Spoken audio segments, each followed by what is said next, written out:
Alors voici le tote bag tel qu'il était avant enfouissement, il y a à peu près un peu plus d'un mois, il y a 38 jours.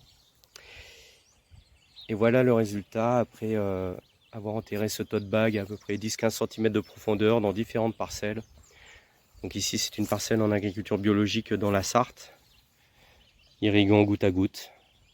Donc on voit l'activité biologique du sol qui a fortement dégradé le sac déjà, avec des morceaux qui se déchirent tout seuls. Dans le même verger, le même sac enterré dans une parcelle à quelques dizaines de mètres en agriculture conventionnelle. Même type d'irrigation. Donc pas véritablement d'impact des pratiques de culture sur la dégradation biologique du sac. Voilà, c'est vraiment quelque chose qui est propre à la nature du sol et à la manière dont on a de le manager. Quelque chose de très poussé en dégradation dans une autre parcelle, donc là c'est dans le Maine-et-Loire, en agriculture biologique également. Donc là on retrouve uniquement les grosses structures telles que les poignées, l'étiquette et les coutures qui semblent être plutôt indigestes.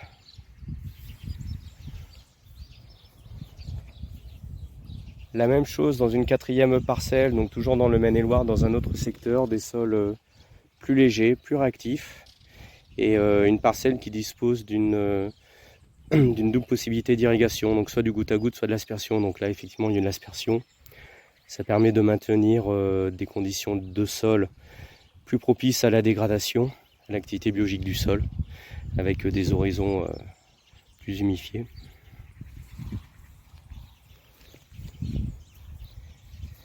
Et là une cinquième parcelle, où le processus de dégradation est bien avancé également, un peu moins que dans d'autres situations, mais on voit déjà l'activité biologique qui a malmené ce tote bag.